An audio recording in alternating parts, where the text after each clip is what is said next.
My name is Srinivas Krishnan. I'm a principal engineer at Google, and currently I'm working on the App Hub team. And I'm joined on stage by Dan Nader, who is the Senior Director of Production Engineering at Yahoo Mail, and Deepak Mani, who is the Director of Product Experience and Shared R&D at Broadcom, and Sahil Nanda, who is the Product Manager for the App Hub team at Google.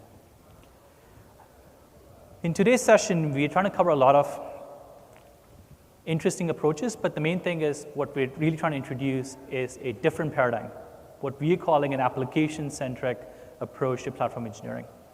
So the agenda for today is we'll set up the problem, we'll talk about what the overview of what platform engineering traditionally looks like. Most of you here might already be familiar with that, but we'll do a brief overview on it. We'll spend some time understanding the platform journey of Yahoo and Broadcom.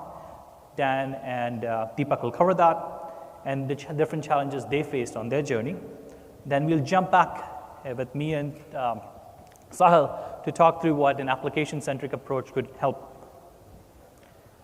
So what is platform engineering? So if you look at this timeline, at the far left is the traditional IT. So traditional IT in the 80s and 90s involved a lot of physical data centers, machines, all those things, physical pieces that underlie what a product stack would look like. And for the most part, over the years, they have been slowly replaced by cloud because cloud provided ease of scale, supply chain management, and more importantly, physical security. However, the software stack that's been built on these physical artifacts has still remained fairly complex. Early on, DevOps was one attempt which people took to help with that. So what DevOps did was it provided a collaborative approach between the operations teams and the development teams. It was supposed to eliminate inflexible processes, make things go faster, but in reality it's a lot of different. The newfound ownership and the flexibility that it provided came at a cost. What really ended up happening is the DevOps team managed both the application stack, which is shift left, but also the underlying infrastructure. So it all fell on a single DevOps team, and the cognitive load on individual engineers to understand a complex distributed system as well as the product stack and develop on top of it was quite daunting. Furthermore, as companies grow, application teams grow, so does redundancy. It becomes inconsistent because everybody wants different things, different tools. It causes a lot of fragmentation. So what we ended up doing was, again, a phase of consolidation. So platform engineering emerged from that. So what platform engineering was supposed to do was offer a standardized self-service platform, which reduces DevOps burden. And it provides developers with a lot of pre-configured tools. So what we're calling shift down. It is supposed to accelerate, provide efficiency. It's also supposed to provide consistency. Platform engineering overall is not supposed to replace DevOps, but is meant to complement it. Platform engineering as an approach, we believe, is still in its infancy. The exact semantics of this is still being figured out. Some companies are in fairly advanced stages of it. Some companies are still figuring things out and just starting on that journey. In this slide kind of shows some statistics in Gartner that predicts by 2026, 80% of the organizations will have some kind of platform teams. So what exactly is platform engineering? So we are all in this room, we believe that platform engineering is a step forward, but only when done correctly. Otherwise, what ends up happening is really a step backwards, and we'll talk about how that occurs.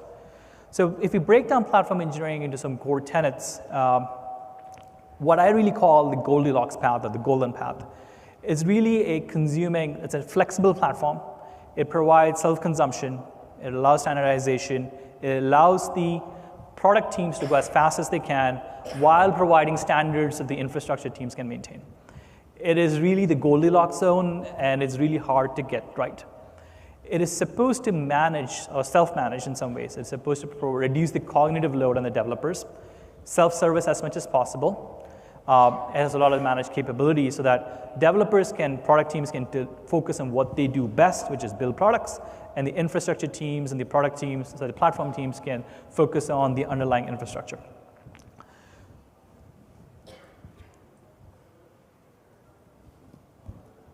let's say. There's also the other tenet over here, which is platform can also be viewed as a product. A platform also exists to serve business use cases. It should be really evolution from a product-centric point of view. It needs to be secure by default, so security is a core tenet. And most importantly of all, it should have ease of use. So when people come to use it, the user experience needs to be really easy.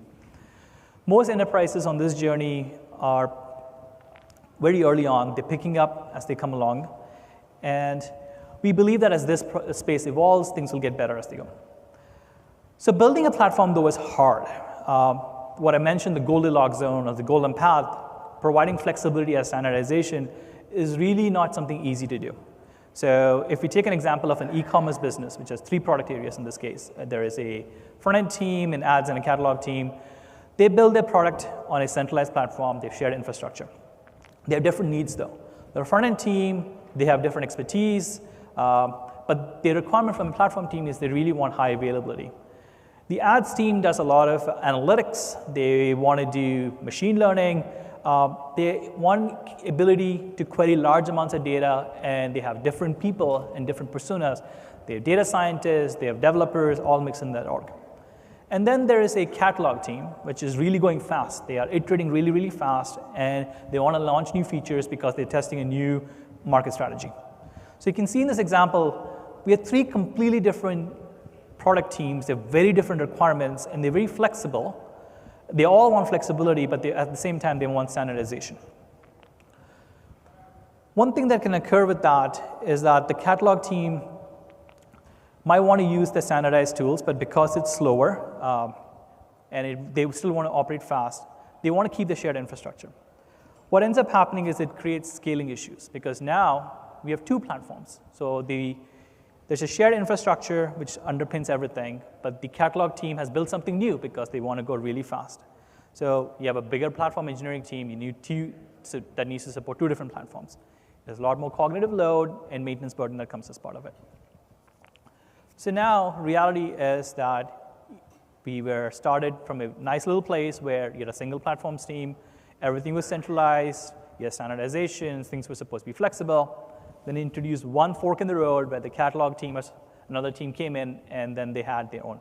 Over time, this spreads, and then everybody starts to having verticals. So reality is we're now going backwards to the old DevOps model, that we have one where there was supposed to be, instead of having a centralized platform team and multiple product teams, now we have these different silos. The other piece of this is like building a platform is really hard. Distributed systems are hard. Platform teams also bear the burden to provide something which is fault tolerant, has security, and is highly available. And sometimes these things there's a tug of war between the product teams that want to go really fast and the platform teams that want to provide these core tenants as well. And managing these distributed systems, as you can see from this picture, is really complex as well because cloud has a lot of complexity. And now if you have 2 different platforms, this cognitive load of this is even higher. So what we've learned so far is that first, platforms don't exist in isolation. They're really built to serve business needs or product teams. And platform engineering is meant to provide a secure platform that is customizable to each team's needs and availability while ensuring standardization. But it's really hard to keep up. And reality is this promised land has not arrived. And one of the things that we're going to talk about is how we're trying to get there with a different approach, which is the application-centric approach. So one thing we can all agree on is that platform engineering is the right path. The conclusion and the end journey that we take on might be slightly different. What we really need is a way to provide cohesion. So what we really need is that even though the platform team and the product team might be different tectonic plates, they're moving in different velocities, we need a glue to tie them together. We need self-serving but consistent interfaces. And they all might have different goals. What we will talk about is that glue layer being applications and the application-centric approach that we're taking. What I'm going to do now is going to hand it over to Dan, who's going to be talking about platform engineering and the challenges they faced at Yahoo Mail. Thank you, Dan. What do I stand back here? All right. I agree. It's difficult. So good morning. My name is Dan. I lead a team at Yahoo, specifically for Yahoo Mail called Production Engineering.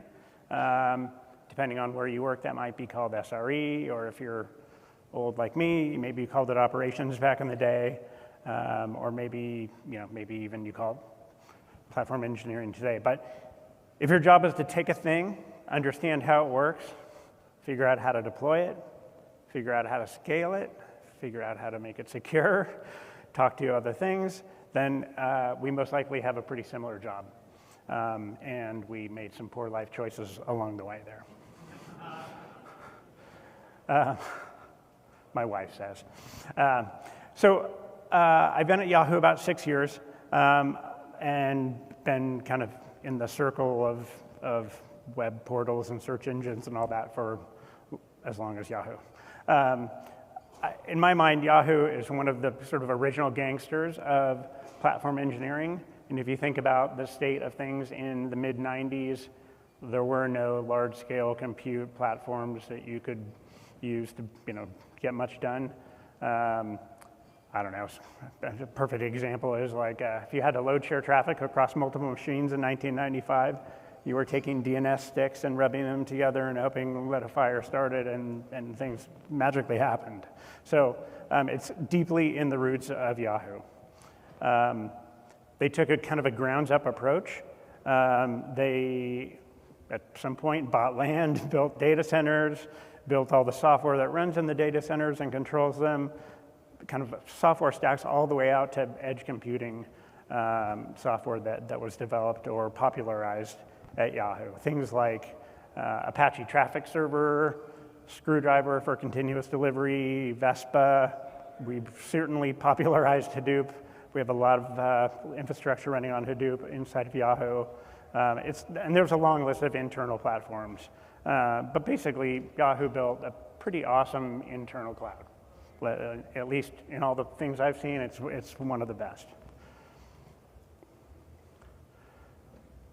But like any cloud, like how you use it and how you implement it has huge impacts on your long-term success, especially on things around cost, complexity, minimizing complexity, the agility to add new things. At Yahoo, the product team, so earlier you saw a slide about like the DevOps model and the platform engineering model and that whole path.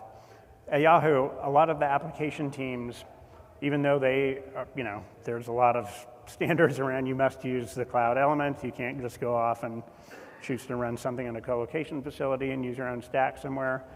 There's a lot of standards, but within those, you can choose how exactly you use all of these elements.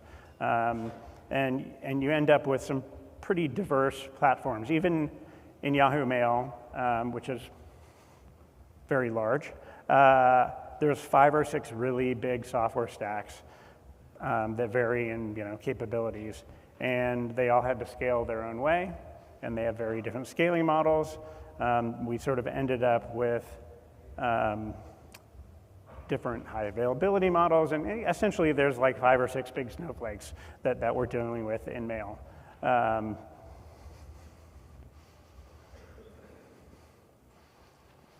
So kind of the result of some of that from a people process technology standpoint, because we have these groups that end up being pretty specialized, right? Like if you work in the Mail anti-spam group, they use a lot of technology that's very specific to what they do, and the people that have been there have a lot of tenure, took them a long time to learn things, and there's not a lot of momentum to change. That light's got me. There's not a lot of momentum from an IC standpoint and manager standpoint to move people around, because it's hard, because every team is kind of a different app. And so that's one of the things that kind of, as we go through this process of moving to a public cloud, we're addressing in some ways I'll talk about in a few minutes. And then even in cases where we, within our production engineering team, we come up with like ideas on ways to make some things more common. It's a struggle to get buy-in from this 5 or 6 engineering teams to basically make changes just to make our life easier. So that's kind of on the people side. On the process side, I would say building common solutions, as I said, is hard without centralized ownership. We end up with, as an example, there's a lot of duplication of effort. So a bunch of different teams, a lot of standard infrastructure for how you deploy things, what compute things you use, but even something, it would seem like as simple as there's operating system security updates always. And because different teams use different CI/CD pipelines, or they have different clustering models where you can only take out certain machines at a time, we had to develop 6 different ways to deploy security patches to operating systems. It drives me insane. So that's another thing that we're kind of dealing with as we like do this migration to the cloud. And then you get.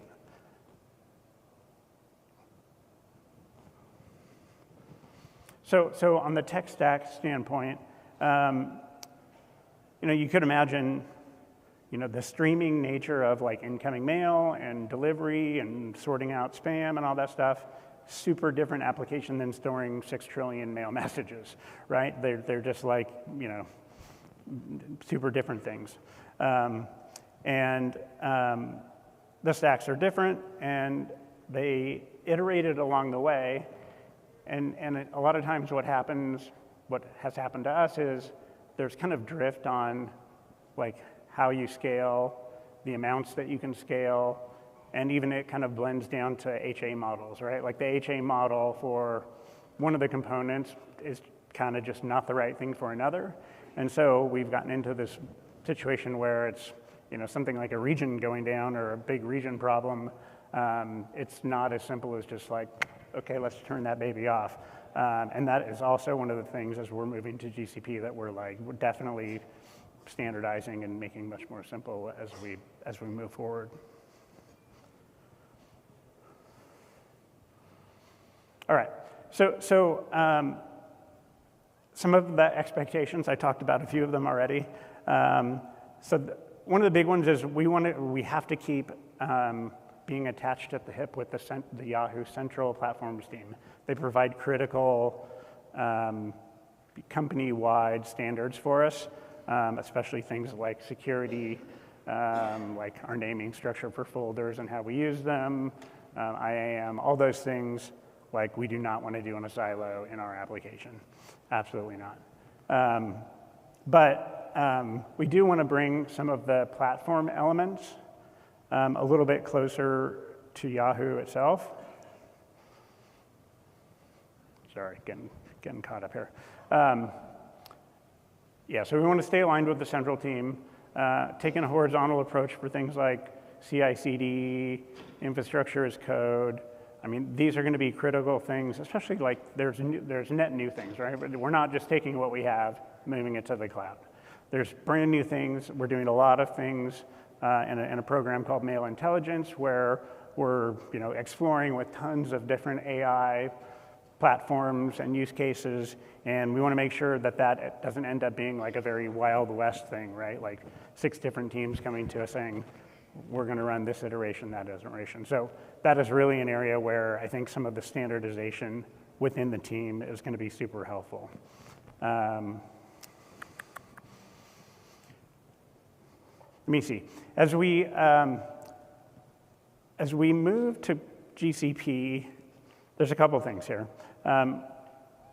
We are losing, we have years and years of tribal knowledge, documentation, databases that tell us about our applications, like what runs where, what servers it's on, what rack it's in, what PDU it's plugged into.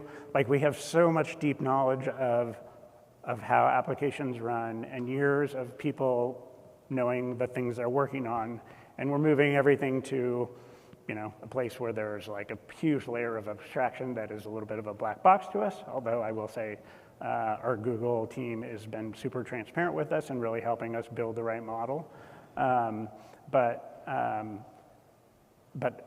like coming up with a new model of how we come to understand all of that, especially when there's incidents or you're trying to scale, like you really need to know all of the different bits of how your application is running, where it's running, that sort of thing. So that's one of the things, like my expectation from kind of this new platform that we're building. And like I said, we're sort of bringing the compute element a little bit closer to the team. We're purpose building it so that it's, we can kind of control internally within our business unit the efficiency and the cost and that sort of thing. So as you said before, like there's no, it's not easy. There's no like one model that works for everyone. Our approach is we have a pretty firm belief that like doing some more things localized is the right thing. And of course, like we're in the early days, as things progress, everyone in the team is kind of open to, doing things a little bit different if we need to.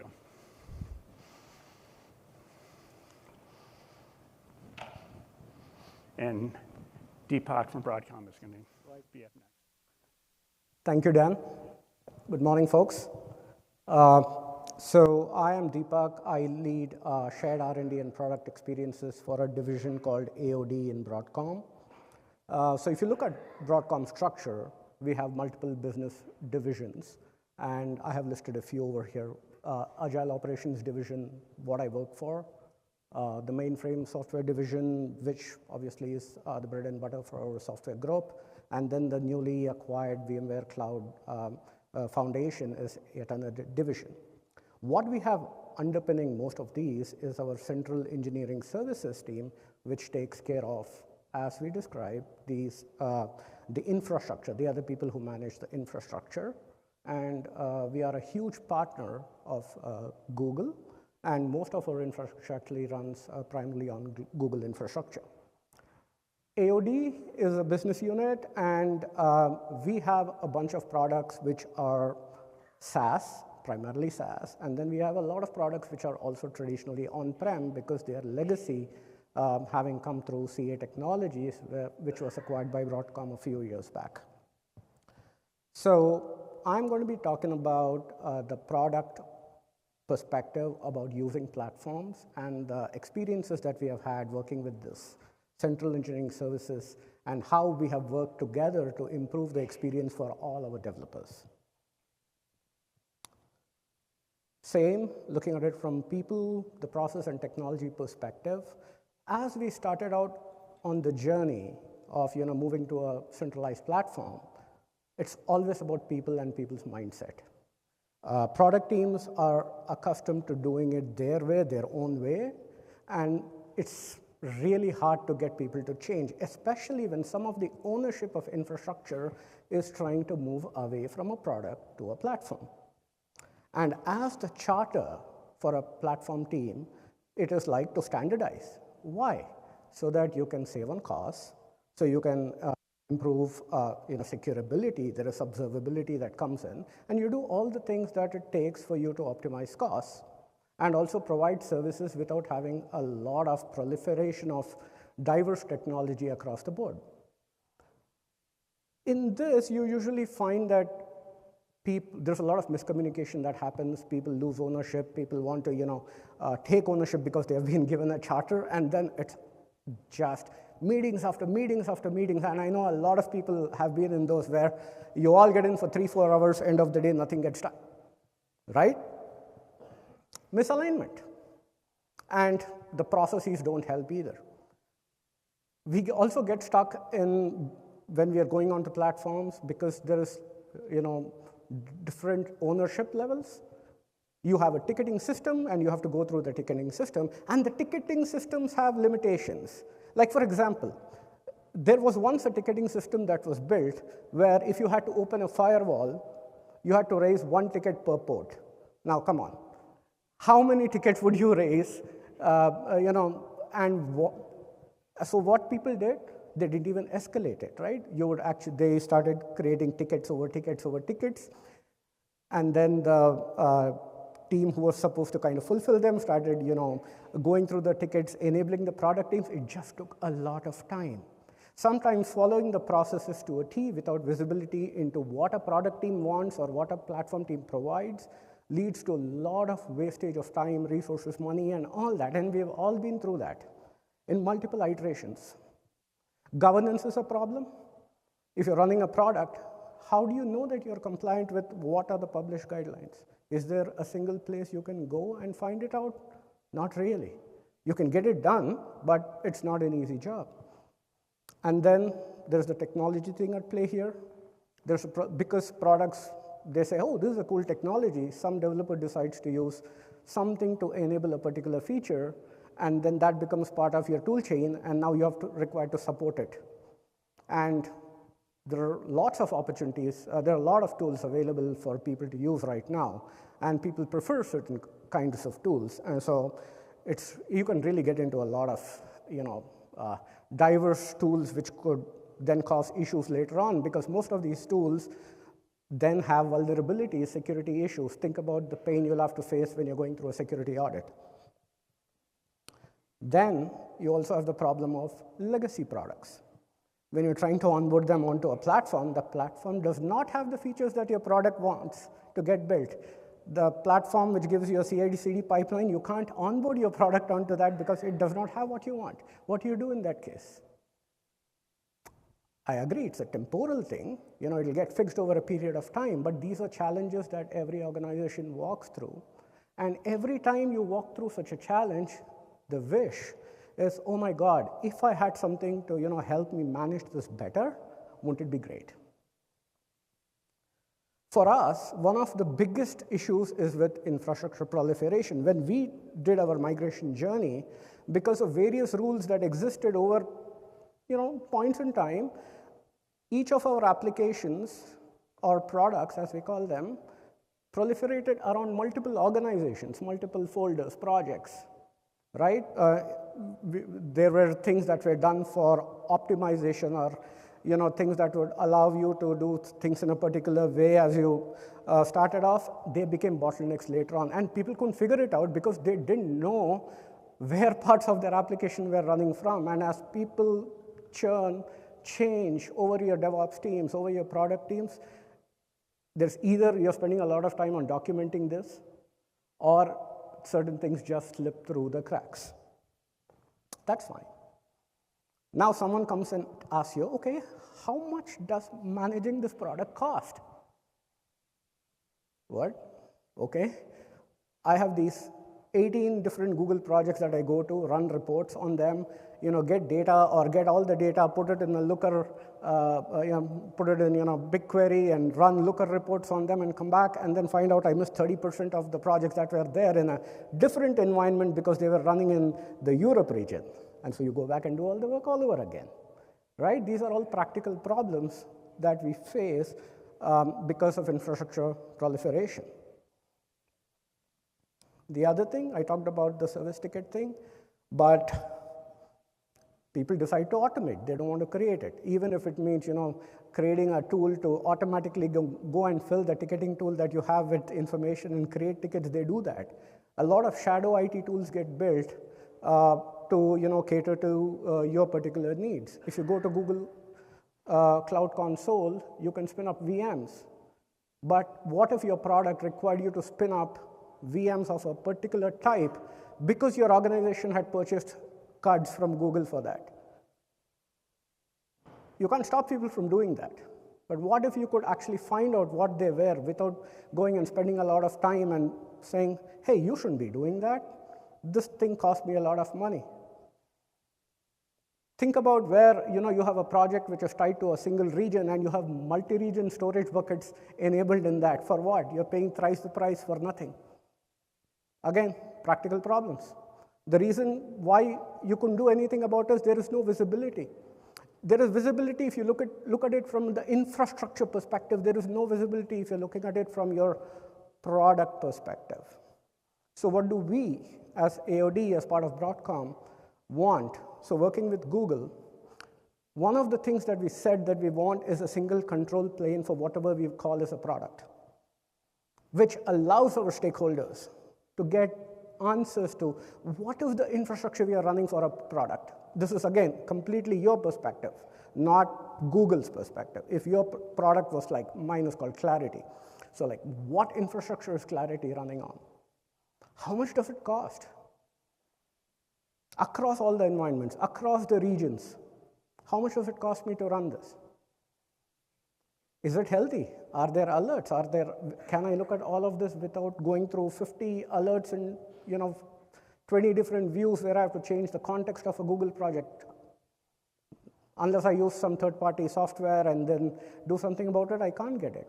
So I want a native solution for that because we are heavily invested in the Google platform. What platform services are being used? Am I using the right ones which are being enabled? Who has access to what, and what are the dependencies of the services between applications? Are we even compliant? How is our risk exposure? How does the infrastructure look? And something as interesting as, I was talking to a customer the other day and they were asking, what's the carbon footprint of your product? Do you know Google has a tool that gives you the carbon footprint of your infrastructure? But again, the point is it gives you the carbon footprint of the infrastructure of a particular product, of a project or an organization or a folder, but you want to answer the question for what is your product. How do you do that? Does it exist? Again, a lot of BigQuery, Looker, all that drama. So we want something that gives us a single control plane where we can look at it from a product's perspective because we want to run our business. We don't want to be looking at, just managing Google's infrastructure for our purpose. We want the platform to enable us to do that so that we can offer our customers more value quickly. And to do that, Google is launching something great, and I'll invite Sri to talk about it. Thank you, Sri. Deepak and Dana, thank you.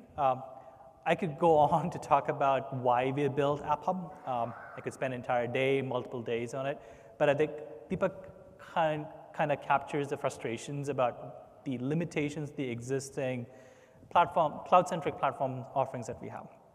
And what we really want is to move to an application-centric model where you're transcending the CRM hierarchy. You don't have to think in terms of projects or folders or orgs. You're thinking really in terms of logical units, products, which go across these hierarchies. And we heard you all, and we are trying to come up, we are developing this thing which we're calling application-centric cloud. So what we're really going up against is like managing applications is really managing businesses. So organizations have structure not around projects and folders, they have structure around products, they have structure around teams. And what we really need to provide is a way to combine the two. If we need to improve developer productivity in your organization, you need to also make it easy for platforms to make applications to be self-serving. That's the only way people can scale. For example, in Deepak's example of like, there was a ticket for every port. I mean, I can't even imagine where if you wanted to open up 100 ports, you would have to file 100 tickets. The cognitive load of just the platform teams managing those Jira tickets, it's going to lead to a lot of frustration. Couldn't we just make that self-serving? And a lot of that also comes from trust because opening up firewall ports is something which is a security thing that you need to think through. So are there standards you can put in place and how can you make it self-serving? And we took all that input in place. And also the questions of like, when we ask about what is a cost, we don't ask about what is the cost of a project. That information is useful. But what we really want is to attribute it back to an application running on that system so that you can tag it to your business partners or your product team so that you know how much you're consuming.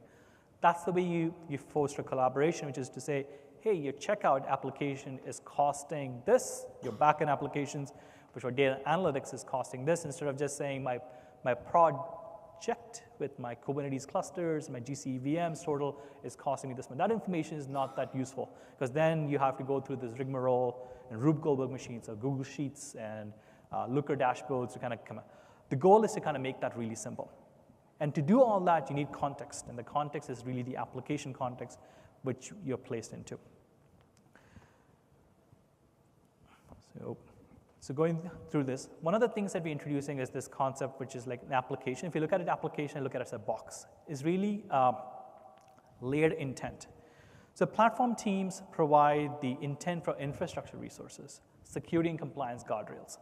And the product teams are adding the business logic via their libraries and code. What this really does is this layered intent allows product teams to jumpstart applications. And you get a secure sandbox or a secure sandbox environment, which is provided by the platform team. So that you are guaranteed that you will not be able to step beyond the sandbox that's been created. And this flexibility, depending on how comfortable you are with the different and the expertise that the product teams might have. So what applications really allow for do is that it allows you to share non-functional responsibilities, such as templating, costing, and scaling, along with both the product teams and the platform teams. And we look at it more closely with some examples. One of the things I do want to mention here is that intent alone is not enough.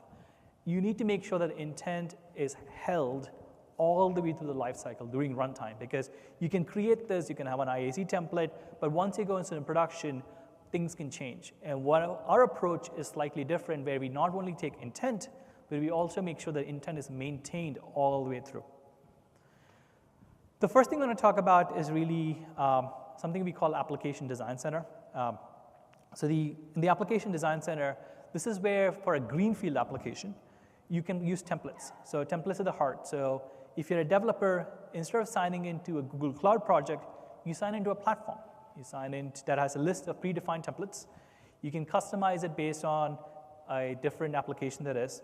And you can share it, the platform and the product teams, depending on the layers, they can share those.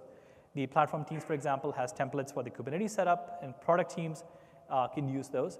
But we also provide our data models on top of it, where we're simplifying how we present this information. The platform teams thinks in terms of the infrastructure teams and things like Kubernetes and GCE VMs. What we want to simplify in this, like people think in terms of workloads. It doesn't matter if it's GKE pod or a GCE meg. They're all workloads, and that is how we can provide a predefined interface. Similarly, we do that with services in terms of, is it a layer 4 service, a layer 7 service, or it is the interface that talks to the workload. And when we package all this together, that's when the templates come into play. You can also use templates for policies. So you can have specific policies which say, I don't want to allow MySQL version over X across my applications. And you are able to stamp this policy once, and you can apply that across the entire ecosystem that you're supporting.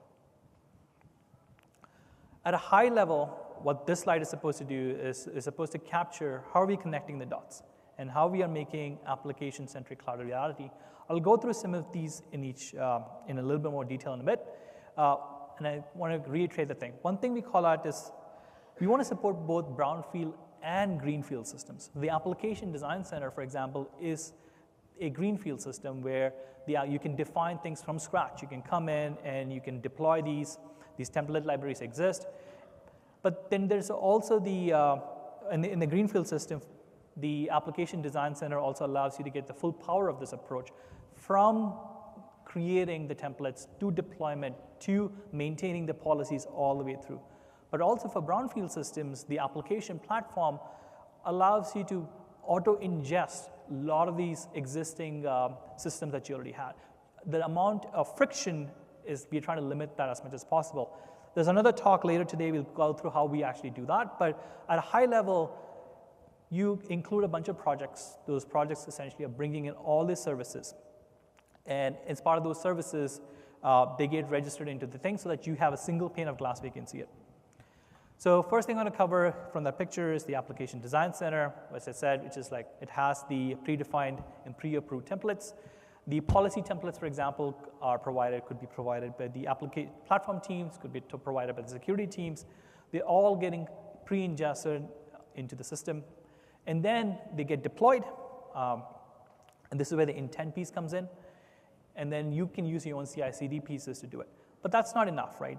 Once it's in place, you need to track it. So what we really provide at that point is that once it lands on the cloud platform and goes into infrastructure, we have discovery, so we have runtime. So anytime any of these systems or any of these services and workloads get deployed, they automatically get brought into the system and they're eligible for inclusion into an application.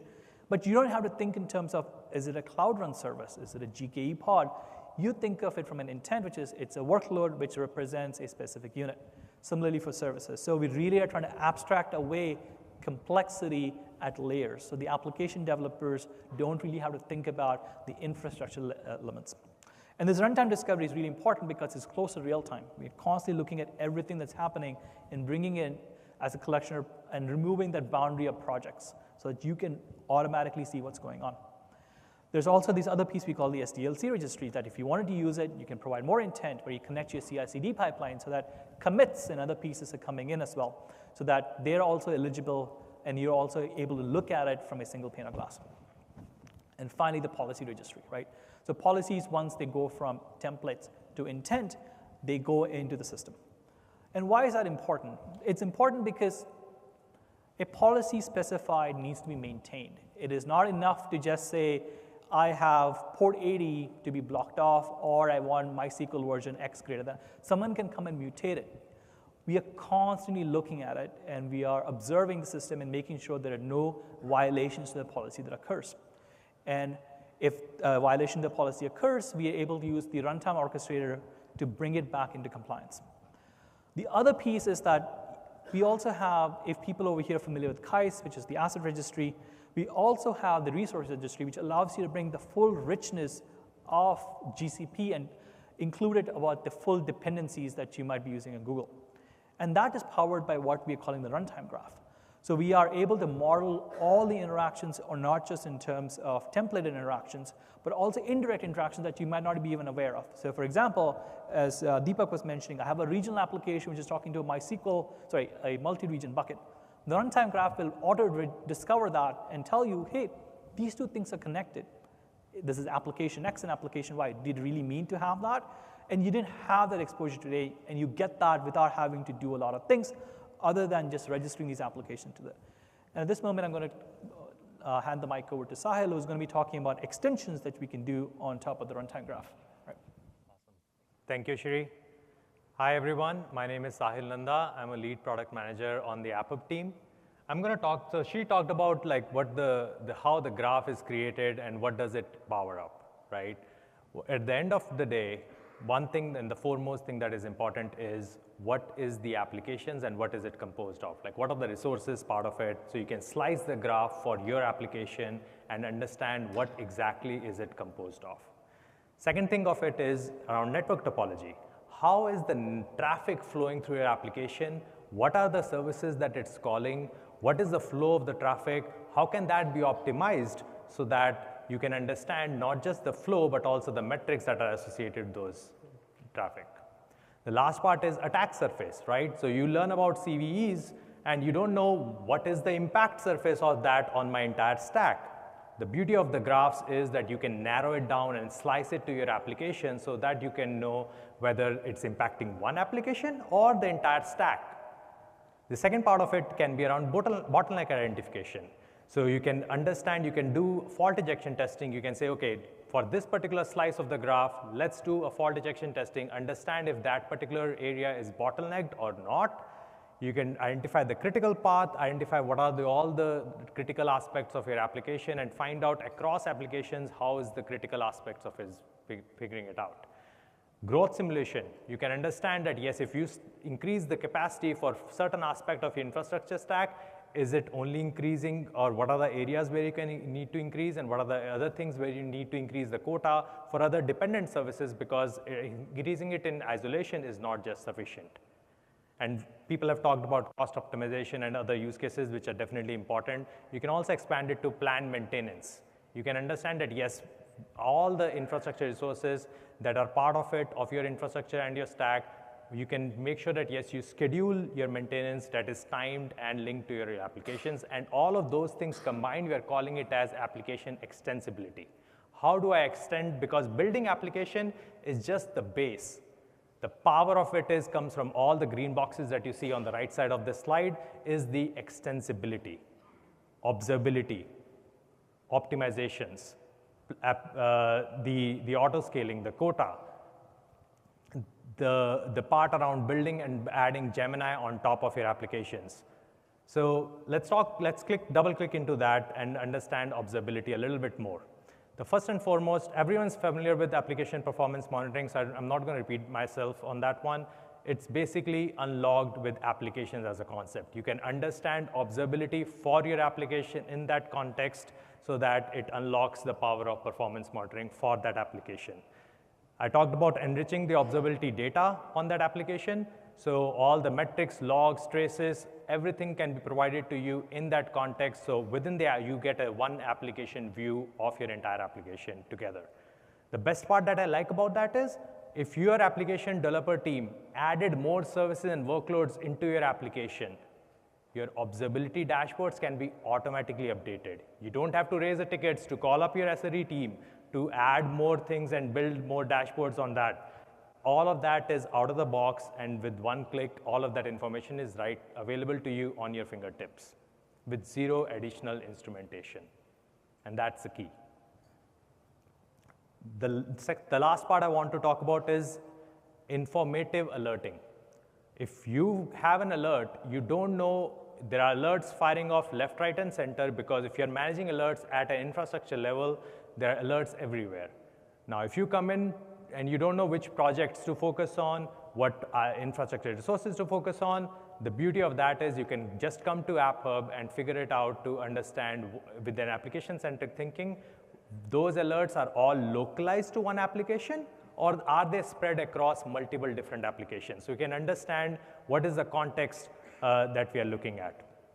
I'm going to talk about two more examples really quick on the cost piece of it. The first part of it, when the cost that we talked about, is the attribution of that cost, right? So we can figure it out in terms of that project, how much of that is attributed to one application.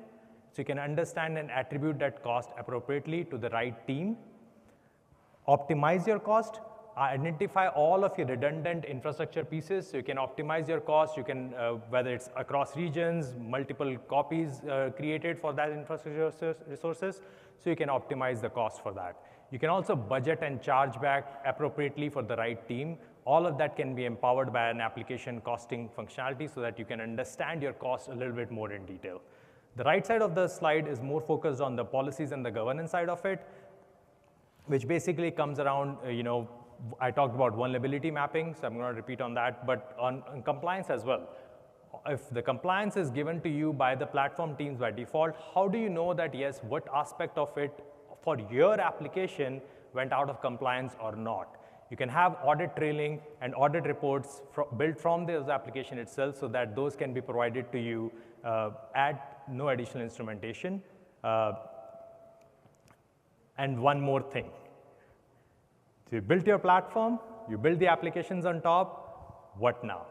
And that's Gemini, the power of AI that can help you ask these questions and answer these questions in a very simple, easy way. You can ask questions like, hey, how do I resolve incidents on my application? How do I find cost of my application? Imagine that, wouldn't that be a reduction in all the cognitive load? Imagine how much time your developers will save to actually focus on the real work and focus on the additional features that they can launch. Wouldn't that be the future of platform engineering? Wouldn't that be the self-service promised land that the platform engineering has to offer?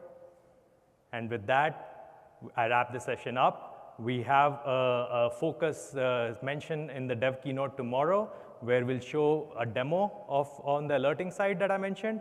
We actually have another session, Ops 100, in 45 minutes at 12:30 in a room Surf F on the same level.